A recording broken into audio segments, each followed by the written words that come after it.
ভারতের দিকে আমরা তাকাতে পারি, কিন্তু ওই আধিপত্যবাদী ভারতের দিকে আমরা ঘৃণা করেও আর তাকাবো না। সম্প্রতি ভারতে গিয়ে বাবার চিকিৎসা করিয়েছিলেন বলে দেশটির সংবাদ মাধ্যমে ছড়ানো খবরকে আওয়ামী গুজব বলে উড়িয়ে দিয়েছেন এনসিপির মুখ্য সংগঠক উত্তরাঞ্চল সার্জিস আলম। তিনি বলেছেন, আমি, আমার বাবা কিংবা আমার পরিবারের কেউ কোনোদিন চিকিৎসা তো দূরের কথা, অন্য কোনো প্রয়োজনেও কখনো ভারত যায়নি। এটা আওয়ামী গুজব।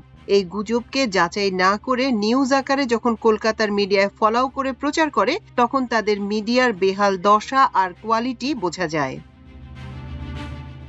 আজ বৃহস্পতিবার ভারতীয় একটি নিউজ পোর্টালে এ সংক্রান্ত খবর প্রকাশের পর দৈনিক আমার দেশকে প্রতিক্রিয়া জানান সার্জিস আলম। কলকাতা 24/7 নামে ওই নিউজ পোর্টালে শিরোনাম করা হয়, ভারতে বাবার চিকিৎসা শেষ, বাংলাদেশে ফিরেই ফের জিহাদ ঘোষণা জুলাই জঙ্গি সার্জিসের।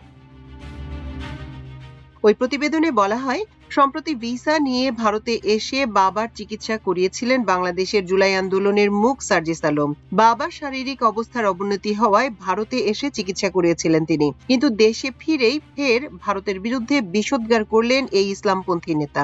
তিনি একটি জনসভায় দাঁড়িয়ে প্রকাশ্যে বলেন, বিজেপি মুসলিম বিরোধী রাজনীতি করছে, তাদের বিজেপির রাজনীতি করছে, উগ্র সাম্প্রদায়িকতার রাজনীতি করছে।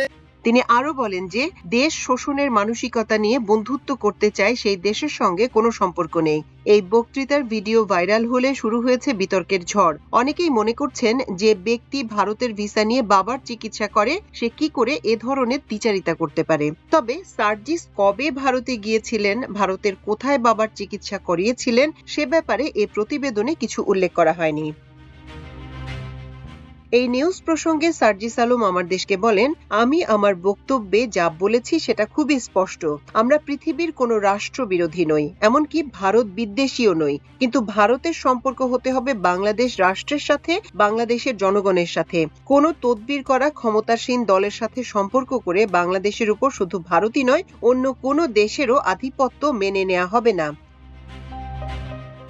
সার্জিস আলম বলেন, ভারতের পশ্চিমবঙ্গে বিজেপি জয়ের পর পশ্চিমবঙ্গের মুখ্যমন্ত্রী নিজেই মুসলমানদেরকে নিয়ে যে ধরনের বিষোদ্গার করেছেন, উগ্র মুসলিম বিদ্বেষী বক্তব্য দিয়েছেন, সেটা লজ্জাজনক, ধিক্কারের উপযুক্ত।